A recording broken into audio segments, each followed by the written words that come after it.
us in a new way of considering how we might navigate together a decentralized web of light.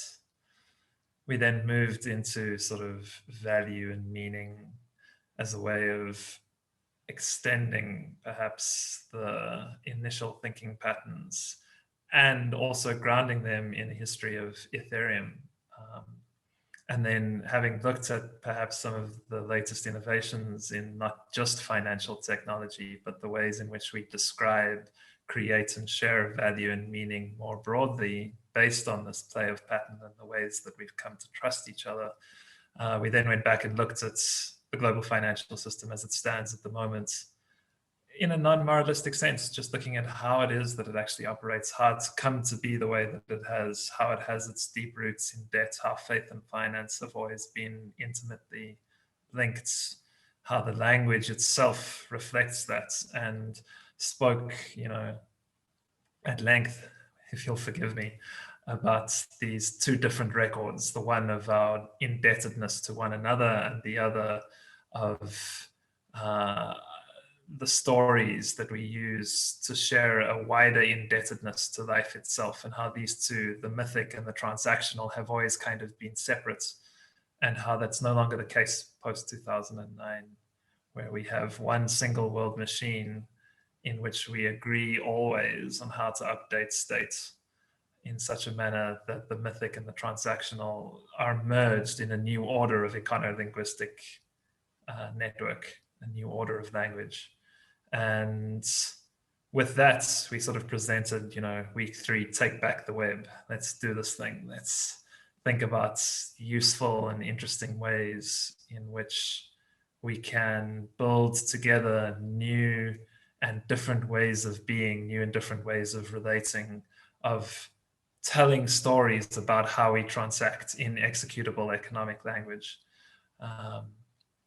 And following this kind of movement between complementary opposites, this week we also again just take a step back and say, well, perhaps the institutions that we have at the moment are not all that bad. Perhaps what's really required is a different kind of being in the institutions that we find ourselves to be a part of.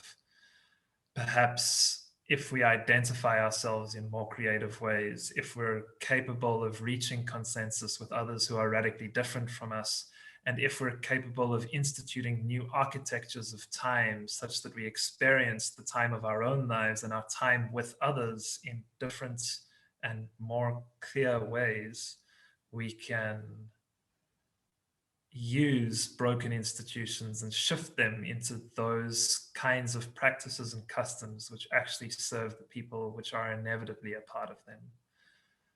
I've, spoken with many people in, over the course of the last years that want to burn down everything. And while there is a part of me to which that appeals deeply, I think that there is a different way, there is a middle way. And this is really what this week's module is about. It's about how we are within institutions. It's about the kinds of customs and practices that we can engage in, rather than necessarily rushing for, the burning brand. And in that regard, I also start this particular module with a story about what has come to be known as Chesterton's fence. It's named after a British writer called G.K. Chesterton, who happens to be one of my all-time favorite poets. And Chesterton's fence it leads module 4 on the index page there. I won't read it for you. But if you follow, in fact, the link there, you will find an even more interesting version of the story, which has to do with a monk and the philosophy of light. I highly recommend it, and it is perhaps something that we can talk about in the course of this module.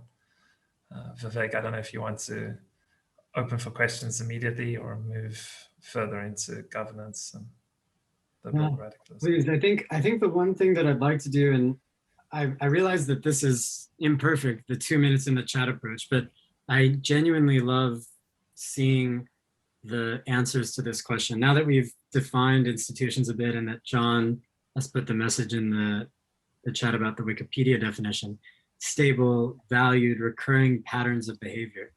It would be interesting to know about the institutions that people find meaningful in their own lives.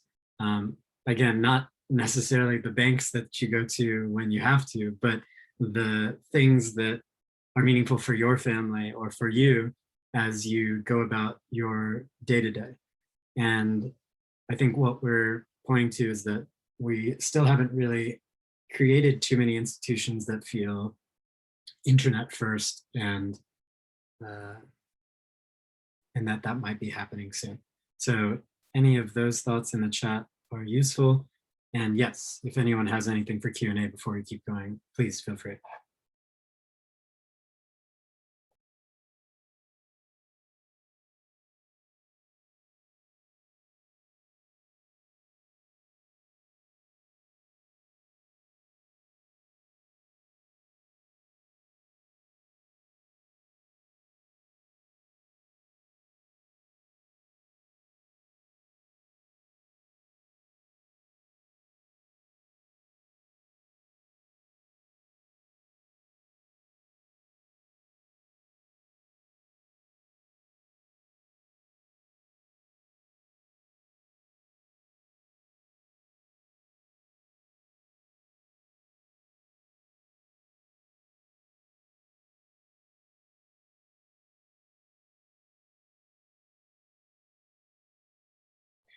Hopefully 5-day weekend soon, RV.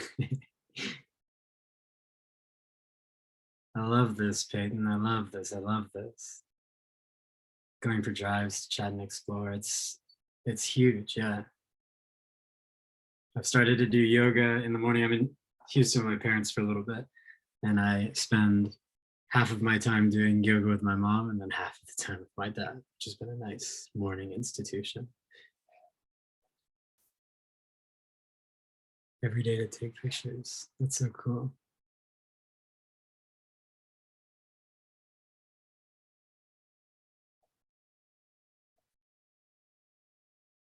Cool, cool.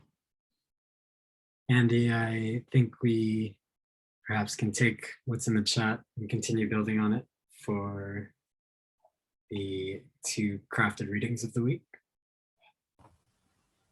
Sure. Yeah, it's really amazing to see all of this come out,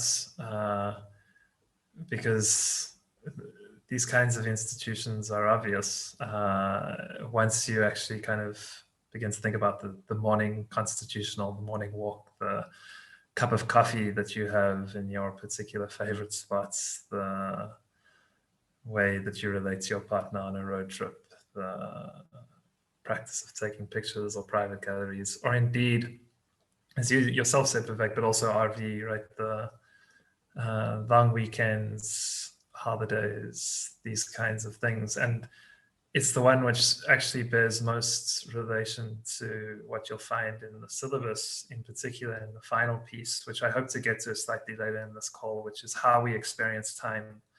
You know, it's often kind of the most esoteric part of kind of any of the conceptual analysis or so-called philosophy that is offered in Kernel.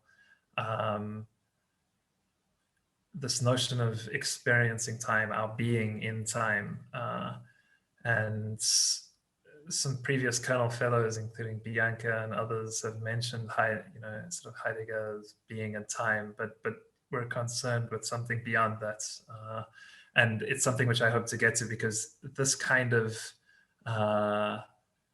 in a sense, and not in a moralistic sense, not in a bad way, but the scripted behavior in which we engage, which so often forms the basis of our customs and institutions, literally creates the kinds of time in which we live. And I mean that very, very literally, that the way in which you behave, and in particular, the way in which you transact, creates the kind of time in which you live. So when you contribute to a pension fund, when you contribute to a 401k, when you engage in a long weekend, these kinds of regular, predictable, stable patterns of behavior, extrapolate themselves into the future based on our past expectations. And so they literally create what time means and how it manifests in our life. We touched a little bit on this idea last week with Douglas Rushkoff and present shock. And the very radical thing that he's saying there, right, which is that the most opposite response to the overflow of information which we experience on a daily basis in our hyper-connected modern world is to be genuinely in the present. It's not different from what it's ever been. It's just that the nature of the distractions in each time and age change. And yet the solution is constant and perennial. It is the perennial philosophy, which has primarily to do with this thing of presence, because when I'm totally and fully present in the moment, then I'm touching eternity, right? I am outside of my particular time and space, because the moment is not in time. Nothing has ever happened that has not happened right now. The moment is not a part of what we call time. And so that touches on what Anne so beautifully said, that there is an additional layer to this, which is what is often sort of collected under the badge of spirituality. But really, you know, it's not something mysterious, mystical, metaphysical. It's this very simple insight that when one is completely present, when that is the custom that sits at the heart of how we relate to one another and how we organize, then we can speak meaningfully about what governance really means, about what kinds of gardens we want to create, about what kinds of art we want to make. Art itself is a great institution, right? It is, in fact, the prototypical custom. It underlies so much of human institution, and is also, as Antonio has been reminding us throughout this entire block, the thing which is used to disrupt and speak back to more structured or perhaps static forms of the institution, right? Things that have solidified and therefore become stale and no longer totally in service of the time in which they exist, which creates a kind of time that no longer serves the people who exist within them. So this is something that we'll get to, but perhaps governance first. As we explore the kind of bridge between time and governance, I want to offer the floor to either RV or Z, should they be keen. RV says, time is not a line, they're dots, spotlights of now, which I found very profound. And then Z had a very kind of different take, which is time is indexical, as the value of our time can be measured only in relation to the context in which it occurs. Would either of you be willing to share a bit more? Hi, yeah, sure. So this is from a concept I read from the book, one of my favorites, The Courage to be Disliked. And it talks about how the past and the present don't really exist. There are memories or our thoughts about the past, or sorry, the past and the future. And so it's the idea that like we think about time typically in like a linear form, but really all we have is right now. And they're just dots right next to each other that if you zoom out looks like a line. So that was just the idea that I was reflecting on when we were talking about time. Yeah, so just kind of quickly add to that. I think the core concept here is the idea of time itself is kind of just a constant variable that's all somewhat equal to everyone, right? I mean, I guess the cliche is that we all afford 24 hours in a day, but the meaning behind these 24 hours is how you actually spend it.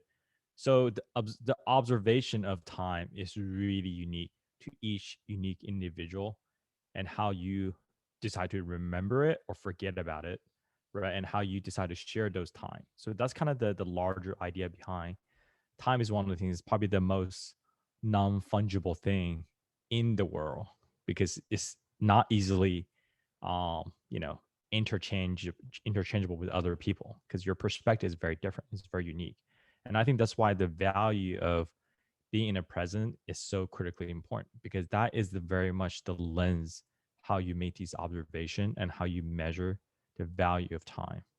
And I think the larger idea is, if you kind of really trying to ladder up to a bigger idea, is that for the most part in the past 100+ years, since the post-industrial revolution, is we're all kind of living in the clock time, which is you wake up at 8:30, you go to work, right? But historically, since the beginning of time, we all kind of experience time, what we call event time, which is the way you actually remember how you live through day by day, right? You have morning coffee after you wake up there, and after that you drive to work. So I think there is a larger idea of like, how do we reconcile the two? So that's kind of the part of our larger internal research and thinking, and how we're laddering up to some of the projects and some of the product that we're developing. Yeah. Thank you so much for sharing, Z and RV. I have one follow-up question for RV, which is that this notion of time as dots, how has it changed your personal experience of your own lifetime? Yeah, for me, it made me realize that I'm either, like, as much as I am in the present, I'm kind of like reliving the past over and over again, because me living in the illusion that the past is real, I'm really just recreating the past in the present over and over again. And so that's what I found in my life.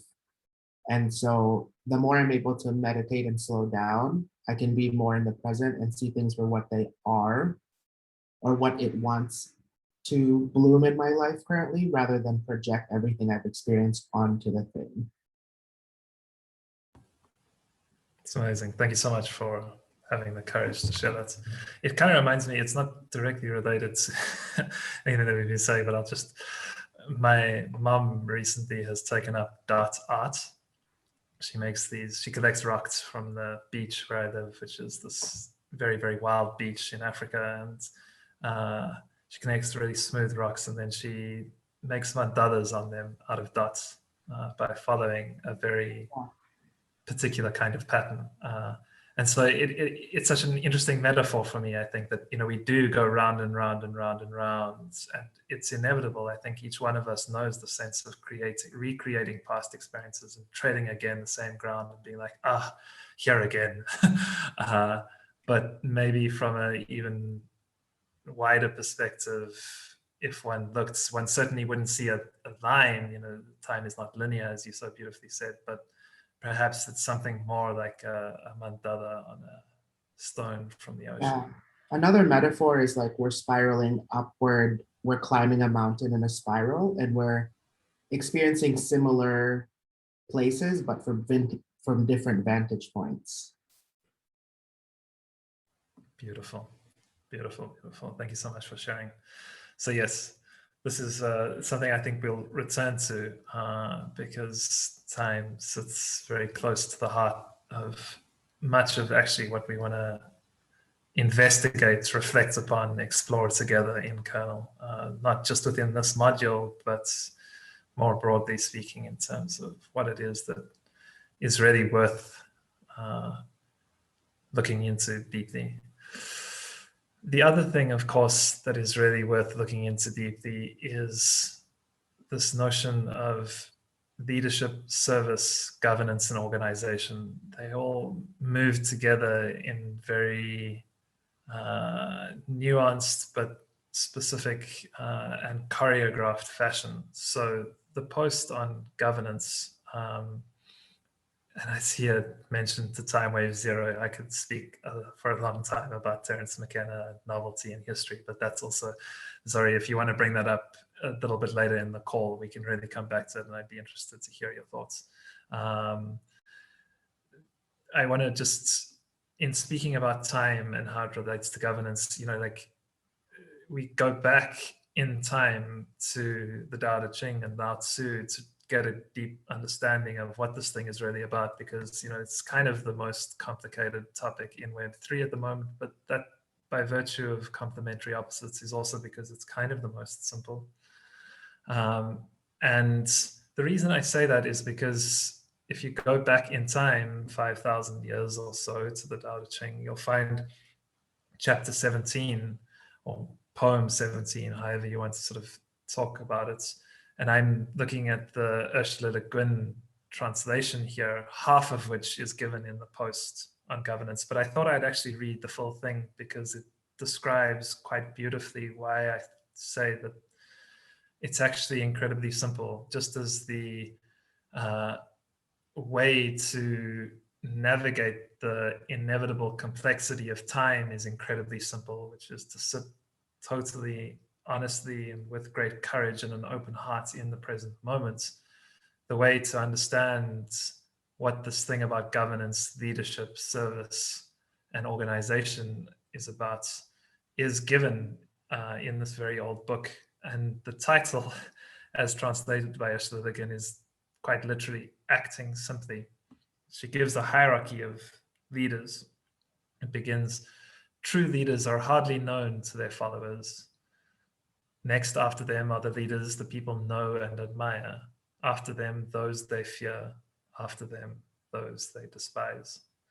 To give no trust is to get no trust. When the work's done right, with no fuss or boasting, ordinary people say, oh, we did it.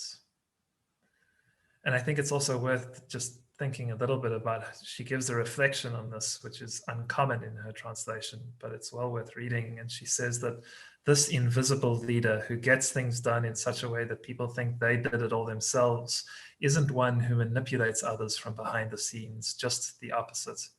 Again, it's a matter of doing without doing, Wu Wei, uncompetitive, unworried, trustful accomplishments. Power that is not force. An example or analogy might be a very good teacher or the truest voice in a group of singers. I thought that that was kind of all that I actually really wanted to say about governance, to be honest. Amazing, amazing. I know we had Anne who was going to chime in. Yeah, I had an amazing conversation with a few people, Junto, scheduled by Raul, and specifically Alex. I think his last name is Yao. But one thing I think about a lot as the founder of Black Magic Bank is about governance and what leadership looks like. And Andy, when you're reading that, I think that's kind of perfectly encapsulates my mentality around creating an institution, right? The institution of Black Magic Bank, what I'm trying to do is have it be a force that empowers people to feel like they did it themselves, right? A force that says, you created your own wealth. And it was through a community of people who are also creating their own wealth and trying to make an identity around using governance as a functional tool rather than as a tool for harm. I've been, theorizing about this idea of are things really good or bad, or are they just tools? And is the good and bad thing how people use the tools? And that's kind of expanded my ability to, look at tools that maybe have been used for harm, like centralization, and say, oh, actually, no, this is just a tool. And how can I use the tools of centralization and decentralization and make them, sing in harmony rather than be dissonant? And, it's still, of course, a work in progress, but I think, that more critical perspective on, what are tools and, what is governance really, maybe as a tool, I think I've come to something really unique in reconceptualizing how institutions can feel, not just how they look. That's an incredible reflection, and there's two things I want to say to that. The first is that it really reminds me what you're talking about, the use of tools to empower others to work in harmony outside of the imaginative constraints of other people's narratives. It really reminds me of this notion of counterpower. David Grieber talks a lot about it in the context of the sort of anthropology of anarchism. And one of the critical things that he says is that, what oppression and repression really does is it uses the threat of violence or just actual violence to not only repress like the act of protest, but to undermine the imagination.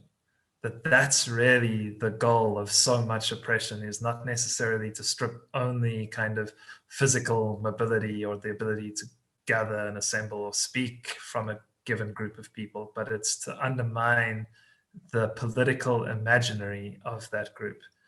And this is why like the tools of anarchy were, sort of so illegible to many people, but so important to study and understand when thinking about how we might govern in different ways that are more akin to what Lao Tzu is talking about, this invisible leader who's not manipulating, but singing that true note, which is the tonic, right? I often think of Hindu music when I read that particular poem, where you have like all of these beautiful melodies and various different voices and different stories from the Vedas or from wherever being sung on top of the tonic, which is Sa, the eternal note. And that's what the truest voice is singing. And when you're studying the anthropology of this stuff, like it's the imagination to find your way to what is like eternal and essential in whatever it is that you're building, which provides the basis for true and genuine and lasting leadership, which strikes this balance between being invisible and yet accepting responsibility. Just on a personal level, for me, this is something that has been like a great investigation of my own as a result of Kernel, right? It's like, I think that, and perhaps Vivek can speak for himself on this. I don't want to put him on the spot, but I will because he's my best friend. Like for both of us, we don't really, given our personalities, inclinations, and experiences, like want to be like front and center the faces of Kernel, precisely because of like work like this and our understanding of it. And yet at the same time, there's this like really interesting dynamic where it's like also it's required to sort of stand up and take responsibility and sing as a part of the chorus and finding that particular balance between like invisible leadership and being the environments in which others can be miraculous and taking responsibility for the ways in which things are done is really, really interesting. And it's the dynamic tension out of which I feel so much of the imaginative and creative responses and protests to power in the world can really come. Yeah. Andy knows this well. We've had many conversations about this tension. It's something that it's a very small thing, but very practical thing that I've been happy about, is that the Kernel Twitter is perhaps more active than my own or Andy's, and that has been an interesting like reflection for me personally in terms of like how I like to share my thoughts, and there's a lot of security that comes from being in a group like this for me personally.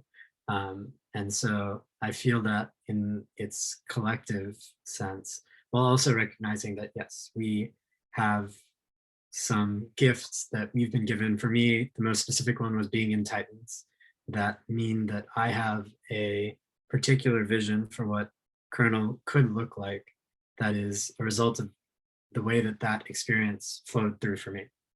And that Andy has particular gifts, including the things that he's gotten a chance to study very deeply that I think give him a particular perspective on what Web3 could be. But that we recognize that those two gifts are kind of boring without the group of people with which to explore them. So how can we take responsibility for those while ensuring that they are not the loudest voice in a conversation? To that note, I know that RV had potentially something to share. Anyone else as well, if there's any thoughts? Yeah, I wanted to, this reminds me a lot of the separation of tasks, which is a concept where really understanding what is your task as a person and as an actor and what somebody else's task and how they can't really intersect. So for example, what typically happens with a kid and a mother, for example, would be the mom would be like, it's cold, put on a coat. But the kid is like, but I'm not cold, I don't want to put on a coat. But the mom keeps pestering this kid, it's cold, put on a coat. And the only way the kid's gonna finally put on the coat is he finally puts on the coat, but then it's really not because it's cold, it's because he wants the mom to stop pestering him. And so without the separation of tasks, we're creating an environment of manipulation where we're living an illusion where we think that we can control other people. And so the governing and understanding of like, what is your idea and what is your acting role in this situation is what creates a more sustainable situation. And so that's the idea of the courage to be disliked is no matter how nice you are, no matter how kind you are, no matter how charming you might be, somebody's task is to still decide if they dislike you or not. So what's best is to figure out how you want to act in your place and have the courage to be disliked about it if that were ever to be the case. So that reminds me a lot about the self-governing and knowing that like, no matter what you do, someone can still decide not to like you. So do what you need to do.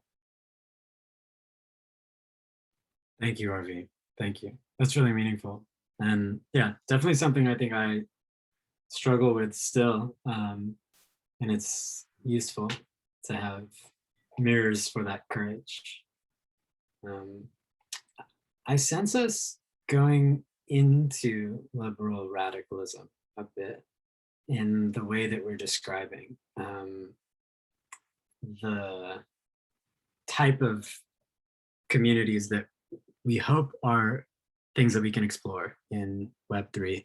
We've talked about a lot about the starting point, which is giving people the means to govern themselves, giving them the tools to understand what it means to be a sovereign individual, somebody who has a good understanding of their own intentions, freedoms, and constraints, and how to operate within communal spaces. And then we have like the rubber meeting the road in smart contract form, using Solidity to come up with a mechanism that might be an example of an early institution. I want to recognize my bias as one of the co-founders of Gitcoin to this mechanism, but also just use it as an example for an institution that is burgeoning in Web3, which is these Gitcoin Grants rounds, that every 3 months you kind of get a group of people who are willing to fund open source projects, like many of the ones who are coming together for Expo Week during Kernel. This fund is about $650,000 for Gitcoin Grants Round 10, which started yesterday, and comes from basically protocol treasuries, where you have Uniswap and SushiSwap and the Ethereum Foundation and a variety of different other protocols, at least 15 at this point, who are putting back a percentage of token treasury towards this pool of funds. And in Gitcoin Grants rounds, when Kevin and Scott and the team are looking at it, they're thinking about how to make this a cultural institution, a 2-week experience where people can have their voices heard about the projects that they're interested in. They can vote towards those projects with their dollars, and where $1 as a vote of support for one project matters much more than thousands of dollars. So your voice matters no matter what the dollar amount that you put forth. And this uses this liberal radicalism mechanism that Vitalik and Glenn Whale and a few other researchers from Harvard were involved with creating conceptually in 2018. So it's been working interestingly for the first 10 rounds, each round a bit different than the last. And while the math and the econ is very interesting, and perhaps Andy can go into it better than myself, I want to call out that this is as much as it's kind of like a mathematical consensus-driven algorithm, it's also a cultural phenomenon at this point. You have people on Twitter talking about their grants.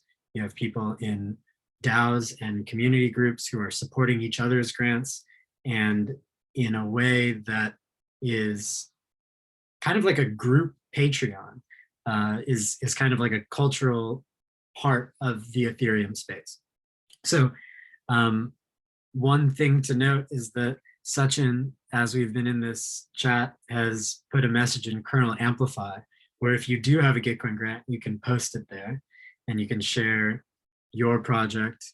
And there's of course no compulsion, but there's the opportunity to support others in Kernel if you're so interested. And I do want to dive in on this. There was some conversation about opt-in, the opt-in nature of mechanisms like this, and why, you know, in the past we've been given so many institutions, and now we have the ability to choose our institutions a bit more. This particular one, liberal radicalism, is very much opt-in. And there's this one sentence that I'll put in the chat that caught both John and I's attention when we were preparing for this conversation is, this is how healthy communities actually emerge. Sovereign tools which encourage collaboration without compulsion. And this without compulsion part being perhaps really important. So Andy, if you have anything you want to share there. Yeah, no laser hyperfake for forcing anyone to contribute. Or if anyone else has any thoughts, please. I would be really interested to hear from others about the kinds of compulsion which often come up in perhaps more ordinary institutions that we are more used to navigating, and also like creative means of dealing with that compulsion. One of the reasons that I'm such a fan of David Grieber is that, you know, he looked deeply into the Zapatistas of various different anarchist movements in Scandinavia, and, you know, looked into, for instance, a whole group of anarchists who, instead of like getting dressed up in black and going smashing the windows and looting stores and stuff during protests, would get dressed up as fairies and go and tickle the police. The first group dressed in black smashing windows is speaking the same language of violence which the police have been trained to deal with, and so the result and the outcome is inevitable. But the anarchists are behaving as if they are already free, and this is kind of a much more creative and interesting form of protest. I wonder if others have some examples of moments in which you have been compelled, and potentially historical or personal examples of creative means of speaking back to that.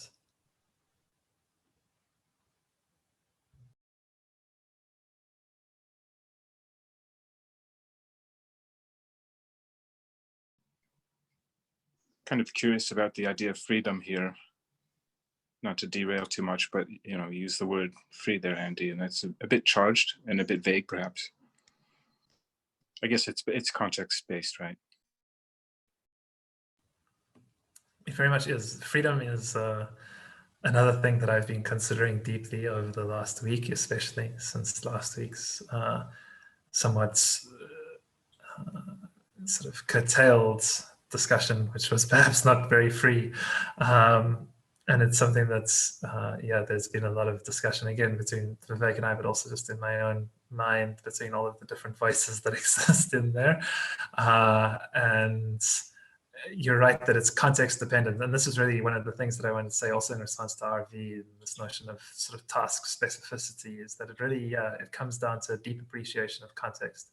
The problem, of course, with freedom, as you just said, is that it operates in two different realms, right? The one is political and public. And when we speak about freedom in that sense, it is not acceptable to say that we ought to simply be aware of and accept the constraints which are imposed upon us. No, there is injustice, inequality, and oppression in this world, and it needs to be spoken to. It needs to be called out, and it needs to be held to account. when we speak about freedom in the personal and private sense, then the straightest path to liberation, irrespective of the spiritual tradition you look at, is always acceptance. And how these two realms speak to each other is an incredibly nuanced discussion, which our culture and indeed we failed to give space to last week, because they do intersect, right? There's no such thing as a separate kind of political public realm and then a private realm. These two things are intimately connected. But how that particular attitude shifts across the boundary, one of acceptance of the facts of my life and who I am and the fact that I am limited and flawed, versus the need to speak out and against the limitations imposed upon me by others based on history, sexual orientation, race, class, color, all of these things, is a fascinating discussion, which yeah, I mean, we could do for another 2 hours, I think. If anybody has any thoughts on that, of course, please, you're welcome to share. I've watched a movie recently called, I don't know if I'll try and pronounce it, the Maurish. I'm just going to put it in the chat. I can't say it. But it was about a prisoner in Guantanamo Bay, and I thought the most interesting part about that is how his mind was free, even though his body wasn't. And it's all about, and you know, after the movie, it talks about how he's actually like one of the happiest people that they've ever met, and it's because he was able to free his mind, even though he was locked in this awful place. I think that's quite interesting. Building on that, Alexander, can you all hear me now? Yes. Okay, great. So I think about this a lot, and I think my kind of working mental model right now is that essentially we can kind of divide the concept of governance or self-governance or something along those lines up into these two categories. One of them being location-based governance, which is, you know, we each have bodies. I assume you all have bodies. I've only seen a few of you in real life as of last week, but I assume you do. And those bodies are composed of matter, and they exist on Earth, and they exist within a particular domain. And somehow we've inherited the situation where your body is what defines which rules apply to you. And when you walk across an imaginary line that's on the ground, suddenly you're in a new jurisdiction and you have new rules that you have to adhere to and abide by in order to exist within that space. And then we also have this kind of other form of governance, which I kind of think of as like identity-based governance, maybe, where it would be like, I'm a vegetarian, or I adhere to a particular religious, you know, faith, and I choose to therefore adhere to, I don't know, I'm a lawyer and part of this lawyers guild, and therefore I choose to adhere to particular rules or customs or norms. And so I guess, like, kind of like Andy was saying, like, I don't necessarily know if burn it down, throw it out, like, you know, maybe that there is some benefit in the ways that things in how things do work. I do think there are also some flaws, and I wonder, I guess an observation is that the former, the location-based governance, tends to be compulsive. You know, you're required to, doesn't matter if you consent or not, you're subject to the laws of wherever country you're in, whereas identity-based tends to be more opt-in. And now we have this kind of interesting digital realm where we have this shared reality that is persistent, but we aren't really or constrained by the laws that govern physical reality and the fact that our physical bodies are there. And anyway, that's some pretty meandering riffing on the idea. I just wanted to add on that, which something that we've all probably seen in this space, which I find quite amazing, which is this this phenomenon of whole teams of of anonymous people building, you know, incredibly cool projects and protocols, and of course, you know, we can see that as being pioneered by Satoshi, but now I think we're seeing it in a way where they can, these groups of people can build a whole career, you know, go to the traditional steps that you would imagine for a technological project of sorts, and still remain anonymous. And we have, and it's provides, I think, a certain amount of very real freedom with respect to perhaps regulation, which might not be ideal or fair, some might argue, but also in all other forms, like I said previously, because of the lack of physical persona, we don't have these issues of race and class and nationality, and I think that's really wild. I love it. I wanted to jump in and say that there's two things coming up in my mind right now. One's a story that I want to share. So it was, I was a freshman in high school, and it was a history class. And what had happened was they were talking about, like, I don't know, countries or something. And then I raised my hand and I said, you know, if you really think about it, like, borders don't really exist. And that's all I said, and the whole class laughed at me. Classic sad story for N. But I think that's interesting, just, you know, where everyone was in that classroom. So that's the first thing. And the second thing I'm forgetting, but I think that in terms of, like, oh, the second thing was about history, and like you kind of talking about what RV had said, and like, you know, how do we even think about history of crypto, right? What is the narratives we're spinning because the past is no longer here, right? So we talk about Satoshi, we talk about Bitcoin, we talk about these things, and I think that, you know, I, in my own mind, create a more, I think, a more compelling version of, like, history of blockchain and crypto that extends further back than just, you know, the 2010s. So I just wanted to throw those two things out there.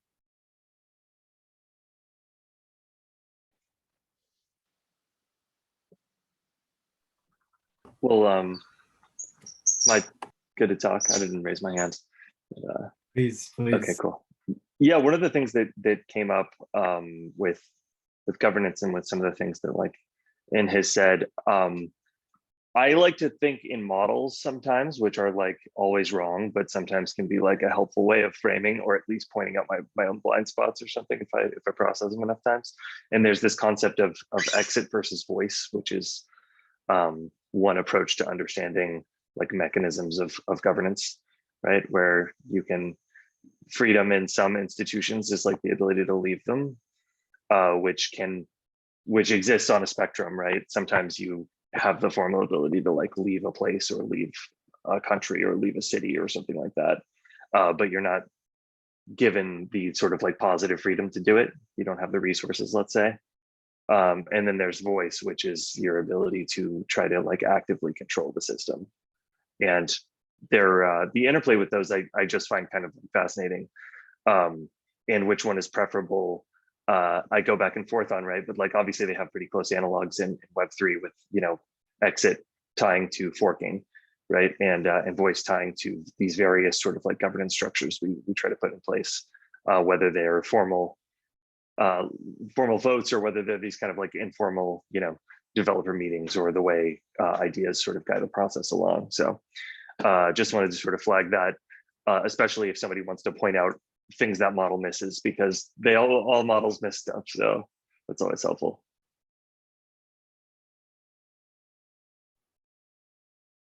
Jumping back in, I think one thing about, you know, freedom, and I've talked to, like, Vivek and Andy and a lot of people in Kernel about this pretty extensively, is, you know, when I'm making my own models, Matt, I think about, you know, what histories, what knowledge has been left out. I think that there's oftentimes more compelling models to be made when you think on the boundaries of either what is known or what is perceived to have been known, and challenge the narratives that we've been given. You know, and for me, in an American context, the narratives I've been given in that history class in freshman year, right? Because we all have a foundation, and even, you know, and in the chat, people talking about, like, you know, who is history written by? For me, a big part of Kernel has been challenging, like, you know, who did it, who made it, and really sitting with the challenging implications of, you know, if the people who made it had malintent or not, upstanding citizens, that affects what we have today. And if you want to talk about in the context of like American freedom, the WHO is very clear, and it was not me. And they did not look like me or think like me. So how does that change, these systems we have and their legitimacy? Because the people who created the systems were not thinking in the way that we are thinking right now in kernel. So I think, that is uncomfortable for a lot of people, but it's the truth that, who built it changes how it looks. Yeah. I have one final slide for this week that's really related here. And my instincts are we're headed towards gather time mode. We have 30 minutes left, and I really appreciate everyone sharing their thoughts. Mario, I feel like you kicked this last segment off, so thank you. And to En's most recent point, got a private message from our friends at Syndicate DAO, which, as I think about new institutions, one of the ones that seems to be happening is that we are collectively organizing in interesting ways that potentially can be both institutions of support and, let's say, institutions of faith of some kind, and institutes of finance. And so Syndicate DAO makes it easier than ever to start a DAO. One of the DAOs that they are launching today, I looked for the Bloomberg post so I could post it, but we got a message yesterday. Christy Huang, who's involved in Komarebi Fund, who some of you may know as the fund and the DAO powered by Syndicate that allows, it's a group of 5 to 7 people. They're involved in SHE-256 and Women in Blockchain to invest in female and non-binary founders. The same infrastructure today is launching a DAO called Audacity, which is focused on investing in Black and African crypto founders globally, launched 100 years after the Tulsa race massacre in Oklahoma and on the eve of Juneteenth, the day slavery ended in the United States. And it's interesting, and to your points, that these parts of history have traditionally not been told, and that the ways that we speak about them makes an impact. I had never heard of Juneteenth growing up, and now there are more people talking about it, and there are more stories that are meaningful that can bring us towards new institutions in an opt-in way. So it'll be interesting to see how that goes. My instincts are to pass it to Andy for a moment and then get us into Gather Town where we can hang out for smaller group conversations. Do let me know if you do want to speak up though, or we have time. Andy, if you have anything in the meantime. Thank you. One of the customs that is a big part of Kernel, and the other reason, apart from reaching out to other fellows in your block, that Vivek has that first slide, is the expression of gratitude. So we begin each Yunto and each Fireside with this heartfelt and sincere expression of gratitude. And again, thank you very much for all of the people who have been willing to share on some really personal topics that touch, many aspects of our lives and can often be difficult to open in larger groups. I'm enormously grateful to all of you for bringing all of yourselves here today. And the last thing that I want to kind of share, because it is related but only tangentially so to freedom, governance, identity, and leadership, is as one more thing about time. Alfred Korzybski, who is an intellectual hero of mine for the work that he did on general semantics, came to this notion that there was such a thing as a time-binding animal. And the only example of this is humanity. Right? You have sort of energy-binding beings, which mostly encapsulate plants in the process of photosynthesis, which they have a special proclivity for. Then you have space-binding animals, which includes the entirety of the animal kingdom, things which are able to move through space in order to gather the nutrients that they need to go on existing. But it's only humanity that is time-binding. We can tell stories and pass knowledge between generations. In fact, in some very real sense, a book is a time machine. And more importantly, politics itself is the art and science of creating the time machines that we inhabit. And so one of the questions that's interesting to explore in the context of governance and freedom is, how do we create more humane time machines? See, back in the 18th century, time was made visual and divided into smaller and smaller units that allowed us to achieve unprecedented levels of coordination, right? That was what the clock was all about. It was about being able to tell latitude at sea so that we could coordinate navies and implement global systems of trade. Bitcoin comes along in 2009 and specifically speaks about a network of timestamp servers, right? You see how this global web of light-speed communication and memory has changed and continues to change how we perceive time. And indeed, how we perceive time defines how and what we value. Since 2009, we've known how to develop and deploy systems which can synchronize the transactional reality of the whole planet, and no one owns them. So what does that mean for the kind of time machines that we can create in a humane fashion? Something I think about a lot, and I encourage you to, because it was mentioned earlier that there are different kinds of time. The way in which we act and the ceremonies and customs and the institutions in which we participate creates the kinds of time in which we live. And there are two ways of thinking about time from the ancient Greeks. The one is chronos, clock time, these smaller and smaller units, which are about coordination in this world. It's not a bad thing. This is not a moral framework. But the other is kairos, which is divine time. Event time was what it was called earlier. By RV, right? I think. So it's this sense of a genuine presence with each situation as it arises, and how we bridge these two understandings and being within time is a large part of, I think, what the learning journey of human being is.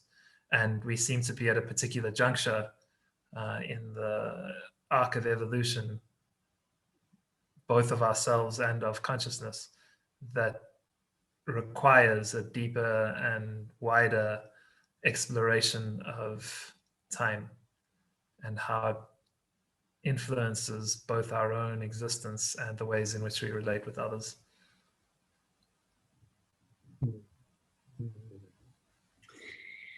Cool. Thank you, Andy. My instincts are to get us to GatherTown and to make a time wave zero table, given the number of times that's come up in the chat, including in Andy, this latest piece.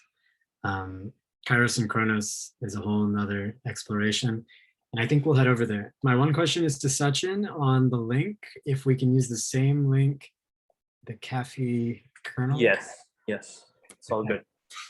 Okay, so from here, first of all, thank you for being here. Thank you for sharing, everyone who's spoken or put anything in the chat. It's always a pleasure, and I'm clicking save so that we can maybe come up with this book list at some point, because there's always so much in the Zoom chat. And we hope that you can join in the Cafe Kernel. So I'm gonna stay here just in case, but it might be tricky on the audio. When you get to GatherTown, you kind of look like this. You make a character and you click join the gathering. So it's just that bit.ly link, Cafe Kernel. Maybe I can copy it down one more time. You can press Z to dance or spin. That's good to know, Crystal. I didn't know that. I'll keep posting the link here. If you can join the gathering, you'll be able to see the space. We'll be able to walk around. Try to grab a table or something that is not in the middle of the room. It's kind of like a real life room.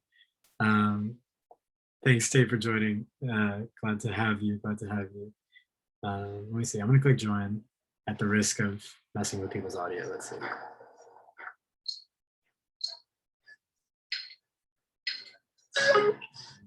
Myself in gather. How many people are in here? I see Zena in here. It's like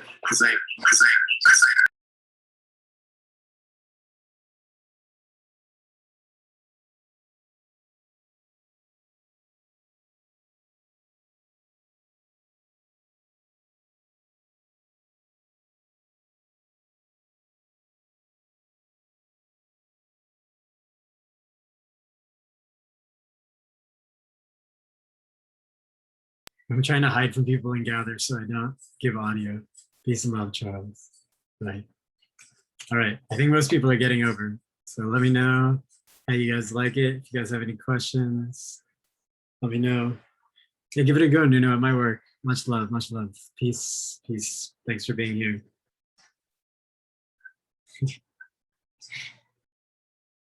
Okay. I think I'm going to drop over there. Thank you all. Ellen, can you make it in there? I think you can. Z, I'm not sure if you can make it in there. It should be fun if you can.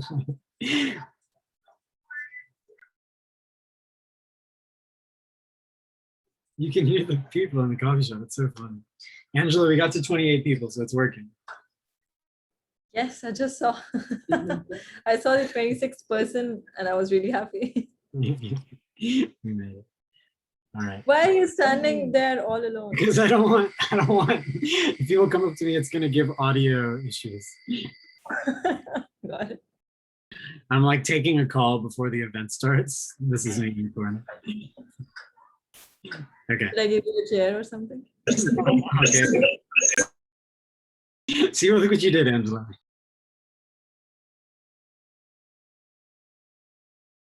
Okay, I think we're gonna hop over. Thank you, everyone. If you have any questions, let us know. Cafe Kernel. The bit.ly link is just Cafe Kernel. All right, bye-bye on Zoom. See you in Gather if you can make it. Bye-bye.